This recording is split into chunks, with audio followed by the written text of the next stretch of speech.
Assalamualaikum warahmatullahi wabarakatuh. Selamat malam sahabat Bawaslu Kabupaten Pati dimanapun Anda berada. Jumpa lagi dengan podcast Bawaslu Kabupaten Pati. Dan kali ini kita spesial podcastnya karena bertepatan dengan bulan suci Ramadan tahun 1447 Hijriah, di mana setiap kali di bulan Ramadan Bawaslu mempunyai program yaitu ngabuburit pengawasan untuk jajaran pengawas dari Bawaslu RI, kemudian Bawaslu Provinsi hingga Bawaslu Kabupaten Kota. Nah, sahabat Bawaslu, dan tema kali ini adalah tentang mengawal suara rakyat di bulan suci. Telah hadir bersama kita Kodim Pencegahan Partisipasi Masyarakat dan Hubungan Masyarakat Bawaslu Kabupaten Pati, Bapak Zainal Abidin. Siap. Selamat malam, Bapak. Selamat malam. Sehat, Pak? Alhamdulillah sehat. Alhamdulillah. Nah, sahabat Bawaslu, sebelum kita melangkah ke tema kita mengawal suara rakyat, tentu kita juga pengen tahu tentang apa itu ngabuburit pengawasan, Pak Ngabuburit Sen. pengawasan, iya. Nah, sekilas seperti apa, kemudian tujuannya juga seperti apa. Ya, silakan Pak Sen. Baik, Pak Fahrudin, matur suwun. Jadi seperti yang kita ketahui bersama Pak Fahrudin ya, bahwasanya setiap bulan suci Ramadan kita melakukan kegiatan ngabuburit pengawasan. Tentunya kita juga mengadopsi tema dari Bawaslu Provinsi Jawa Tengah, yaitu sesarengan ngawasi. Nah, ini tema besar kita, dan ini kali kedua setelah kick off, kemudian ketua yang mengisi di hari keduanya. Nah, ini berarti kali yang ketiga ya, Mas. Kali ketiga kita mengisi ngabuburit ini. Ya. Namun ada beberapa teman yang mengisi pada saat memang sore hari. Kita ambil yang malam hari sambil kita setelah tarawih menunggu untuk istirahat, dan juga nantinya kita akan sahur. Nah, kemudian di ngabuburit tahun ini atau tahun 2026 ini Bawaslu Kabupaten Pati ada kurang lebih 11 kegiatan yang nantinya ada mungkin takjil, kemudian ada yang pembagian kerohanian, ya. Ada juga monolog dan lain sebagainya. Ini kita melakukan podcast. Nah, kreasi-kreasi ini yang perlu kita lakukan, ya, supaya merespon dari sahabat-sahabat Bawaslu semuanya agar tetap mengikuti kita menyampaikan informasi-informasi pengawasan pemilu, ya. Walaupun di yang tahun sekarang adalah di non tahapan ya. Ya. Tapi barangkali ini menjadikan kita tetap belajar dan memahami demi kemajuan demokrasi kita di Indonesia ini. Ya. Begitu kurang lebihnya seperti itu. Tujuannya adalah bagaimana kita menyampaikan pesan-pesan pengawasan, ya, kepada sahabat Bawaslu semuanya di bulan suci Ramadan ini, dengan tidak meninggalkan aktivitas kita sebagai makhluk spiritual, ya, dalam menjalankan kewajiban kita di bulan suci Ramadan ini. Ya, ini sangat menarik ya Pak Sen. Jadi tema besar yang diangkat oleh Bawaslu Provinsi Jawa Tengah adalah sarengan ngawasi. Nah, sementara kita tahu bersama bahwa tahun ini adalah tahun non tahapan ya. Kita tidak berada di dalam tahapan pemilu maupun pemilihan, ya. Dan ya kita bersyukur di bulan ini juga berbarengan dengan bulan suci Ramadan. Nah, ini langkah ke tema kita ya Pak. Jadi mengawal suara rakyat ini seperti apa Pak di non tahapan dan sekaligus di bulan suci Ramadan ini Pak? Iya, kita diberikan amanah untuk membuat pengawasan juga, walaupun di dalam non tahapan, yaitu pemutakhiran data pemilih berkelanjutan. Ya. Nah, mungkin gambaran yang sering kita temui di masyarakat pasti akan ada asumsi bahwasanya lah pemilu kan masih lama, Betul. kenapa sudah didata? Didata. Kenapa kita sudah KPU maupun Bawaslu sudah turun ke bawah memastikan data-data ini, padahal pemilu masih lama. Betul. Nah, ini yang menjadi asumsi publik bahkan di Kabupaten Pati sendiri bahwasanya itulah asumsi-asumsi yang muncul. Nah, kita mencoba menjawab asumsi itu bahwasanya setiap tahun yang menjadi kendala kita salah satunya di pemilu adalah data penduduk atau data pemilih, ya, atau dalam artian pemutakhirannya. Maka kesempatan di tahun ini kita memaksimalkan mungkin pendataan pemilih ini, pemutakhiran data pemilih ini, agar nanti di pemilu yang akan datang setidaknya tidak seperti pemilu-pemilu yang sebelumnya, bahwasanya data pemilih itu pasti ada yang ganda, kemudian yang mati masih yang meninggal masih tercatat di data pemilih. Nah, ini sering kita temui di pemilu-pemilu sebelumnya. Maka kesempatan ini untuk KPU maupun Bawaslu kita pemutakhiran data pemilih berkelanjutan ini adalah untuk mengurai bahwasanya nanti di pemilu yang akan datang kita tidak temukan lagi permasalahan-permasalahan yang kompleks. Kalau masalah pasti ada ya Mas ya, karena penduduk kita, masyarakat kita juga mobilitasnya tinggi. Betul. Ada yang menikah dengan kabupaten lain misalkan, dengan kewarganegaraan lain misalkan, atau berpindah. Nah, ini kan di dalam masyarakat kita kan mobilitasnya tinggi, jadi pasti akan ada masalah. Cuman mudah-mudahan adanya kegiatan pemutakhiran data pemilih berkelanjutan ini akan mengurai, akan mengurangi, akan meminimalisir masalah-masalah yang akan datang. Kurang lebih seperti itu.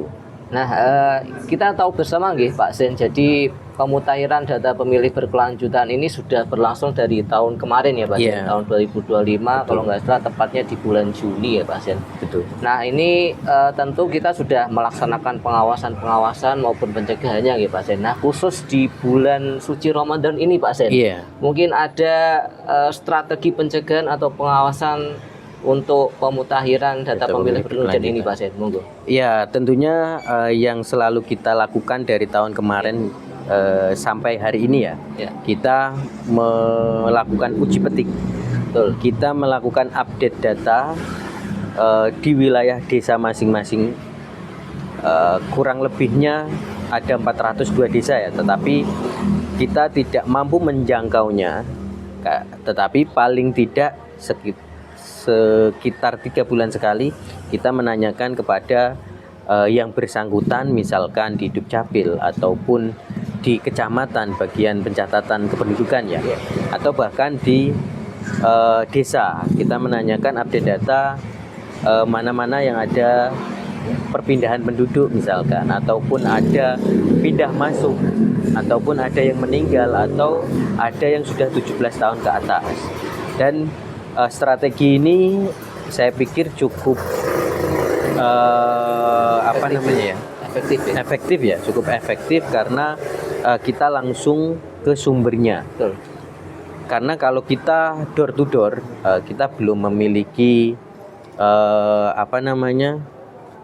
jangkauan yang sebegitu luasnya. Kita hanya bisa melakukan pendataan dengan menanyakan kepada pihak-pihak yang terkait. Nah, ini adalah bentuk komitmen kita bahwasanya kita selalu update data dan hal tersebut nanti kita sampaikan sebelum pleno di KPU, karena KPU akan melakukan pleno setiap triwulan, triwulan ke-1, triwulan ke-2, triwulan ke-3 dan ke-4. Nah, ini dilakukan oleh KPU, maka kita akan memberikan update data kita. Mana-mana mungkin berbeda dengan data di KPU. Maka kita akan soundingkan data kita. Ternyata dari pendataan kita ini loh yang meninggal, ini loh yang sudah 17 tahun, ini loh yang misalkan sudah pensiun dari TNI Polri, ataupun yang baru masuk menjadi anggota TNI Polri. Maka itu akan kita update terus dan uji petik, kemudian juga kita memberikan imbauan kepada KPU ataupun Dukcapil bahwasanya seperti yang kemarin Pak Fahrudin, bahwasanya ternyata pada saat kita uji petik kita temukan data yang dibawa KPU ini berkaitan NIK ya. Ternyata berbeda dengan KTP yang dipegang oleh masyarakat kita. Ada beberapa yang kita verifikasi kan, verifikasi faktual. Nah ternyata berbeda. Nah ini kan menjadi masalah. Maka kita perlu memberikan imbauan kepada KPU dan juga Dukcapil untuk memberikan solusi bagaimana ini. Mereka sebenarnya NIK-nya bukan itu loh. Gitu. Nah ini perlu kita berikan surat imbauan itu, dan bila mana perlu nanti juga kita berikan saran perbaikan. Begitu kurang lebihnya. Tentu akan sangat berbeda nih Pak. Jadi pada saat kita melakukan pengawasan di hari-hari biasa dengan ketika kita melakukan pengawasan di hari suci Ramadan ini. Tadi juga disinggung bahwa kita tidak bisa secara door to door satu persatu turun ke masyarakat karena keterbatasan jangkauan personil kita. Karena di Panwascam sendiri adalah badan ad hoc dan sekarang sudah kita tidak mempunyai lagi itu Pak. Itu bagian dari hambatan. Nah mungkin hambatan-hambatan apa saja Pak yang mungkin kita rasakan, kita alami tentunya pada saat khususnya di bulan suci Ramadan ini. Yang pertama mungkin kan kita memang sudah kita ketahui bersama ya, kita sudah tidak memiliki ad hoc yang sampai ke PKD atau sampai ke desa. Dulu kita punya PTPS, misalkan satu TPS satu orang, atau PKD satu desa satu pengawas. Kemudian di kecamatan juga kita punya 3 Panwascam dan dibantu dengan sekretariat lah. Nah ini kan kalau dulu mudah untuk mengupdate data, kita langsung bisa menanyakan personil kita. Namun dengan adanya dengan tidak adanya badan ad hoc, maka kita berusaha sendiri bagaimana caranya kita bisa berkomunikasi dengan pihak-pihak yang terkait, yang mana datanya dapat dipertanggungjawabkan. Nah, di bulan suci Ramadan ini pun juga sebenarnya bukan hambatan ya, tetapi tantangan bagi kita. Tantangan bagi kita bahwasanya kita tetap menjalankan kewajiban kita dan kita tetap menjalankan tugas kita sebagai pengawas pemilu. Tentu tidak mengurangi semangat kita Pak ya, walaupun di bulan suci Ramadan untuk tetap melakukan ketugasan kita sebagai pengawas untuk melakukan pengawasan maupun melakukan pencegahan terhadap pemutahiran data pemilih berkelanjutan ini. Nah Pak Sen, mungkin perlu juga digambarkan Pak. Jadi kemarin kita sudah melakukan pengawasan ya di tahun 2025. Nah kemudian ke depan ini seperti apa Pak? Karena ini kan sudah masuk di tahun 2026. Tadi disinggung bahwa rapat pleno juga setiap 3 bulan. Nah ini ke depan ini konkretnya seperti apa Pak? Ke depannya ya kita tetap mengikuti dari kegiatannya KPU. Apa yang dilakukan oleh KPU kita juga mengawasinya, termasuk misalkan rapat pleno mereka. Kemudian kita memberikan masukan-masukan kepada KPU karena memang pendataan ini tidak dapat kita lakukan sendiri. Tentunya kolaborasi kita dengan instansi-instansi terkait, misalkan dengan sekolah-sekolah, misalkan dengan lembaga-lembaga pendidikan yang memungkinkan di sana kita bisa mendata ada berapa banyak masyarakat kita yang usianya sudah 17 tahun ke atas. Nah ini kita membantu juga pihak Dukcapil untuk siswa-siswa ini dapat mengurus, ya kan, pendataan kependudukannya, ya, agar nanti bisa menjadi pemilih yang akan datang. Nah, tentunya ini perlu kolaborasi dari instansi-instansi yang terkait. Ya. Untuk itu, nah yang kedepannya ya bagaimana mengawal ini, kemudian mengurai masalah-masalah yang dulu ya, misalkan ganda, kemudian yang sudah meninggal tetapi masih didata, kemudian misalkan ada anggota TNI Polri tetapi masih masuk data pemilih. Nah, ini tentunya komitmen ini yang akan kita terus jaga, selain juga kita menjaga hak pilih. Hak pilih ya. Iya. Karena ada beberapa masyarakat kita yang tidak tercatat di data pemilih padahal sudah punya KTP Kabupaten Pati misalkan. Nah, ini kan tentunya kita membuka posko aduan juga, Ya. via datang langsung ke kantor Bawaslu bisa, ataupun di media sosial kita ada Instagram, TikTok, Facebook, Twitter, kita semua ada.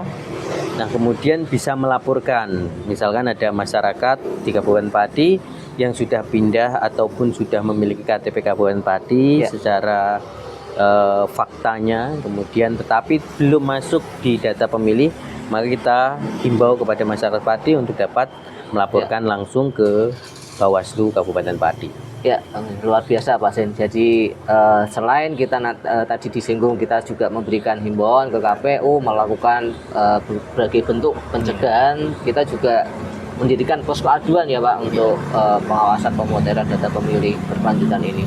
Nah, yang terakhir Pak Sen, mungkin pesan-pesan kepada warga masyarakat Kabupaten Pati Pak, dalam rangka untuk tetap menjaga hak pilihnya. Walaupun ini belum masuk ke tahapan pemilu, namun nanti di tahun 2029 agar hak pilih itu dapat digunakan dengan sebaik mungkin, Pak. Ya. Saya berharap kepada seluruh masyarakat Kabupaten Pati di bulan suci Ramadan ini, tentunya yang pertama adalah bagi yang Muslim, ya, tetap menjalankan perintah agama Islam, ya kan, menjalankan ibadah puasa sebaik-baiknya. Kemudian juga tetap peduli kepada proses demokrasi di negara kita, lebih-lebih di kabupaten sendiri, ya kan. Maka bisa melakukan pengecekan langsung, dicek DPT online ya. Ya, DPT online. Dicek DPT online, itu bisa dicek langsung, nicknya dimasukkan apakah sudah terdata atau belum. Jika belum terdata, nanti bisa lapor ke Bawaslu Kabupaten Pati, bisa melalui media sosial kami atau langsung ke kantor Bawaslu Kabupaten Pati. Nah, ini harapan kami, ya, juga sahabat-sahabat Bawaslu maupun masyarakat Kabupaten Pati secara luas, diharapkan untuk tetap mengikuti informasi-informasi perkembangan terkait dengan pengawasan pemilu, lebih-lebih di Kabupaten Pati itu sendiri. Ya, oke. Terima kasih Pak Sen. Ini kita singkat saja karena ini rangkaian daripada ngabuburit pengawasan itu. Kita ada ngabuburit, kemudian buka bersama, ada juga kita terawih tadi Pak ya. Iya. Dan alhamdulillah kita sekarang bisa memberikan sedikit wawasan mengenai tentang pemutakhiran data pemilih berkelanjutan. Baik sahabat-sahabat Bawaslu Kabupaten Pati, tiba kita di ujung acara. Terima kasih banyak atas kebersamaannya. Tentu di bulan suci Ramadan ini kita tidak abai terhadap tugas-tugas kita sebagai pengawas. Walaupun di luar tahapan, namun kita tetap bekerja untuk melakukan tindakan atau pencegahan maupun pengawasan terhadap khususnya di pemutakhiran data pemilih berkelanjutan. Terima kasih banyak atas kebersamaannya. Jumpa lagi di seri ngabuburit pengawasan selanjutnya. Kita tutup dengan tag Bawaslu, bisa Pak ya?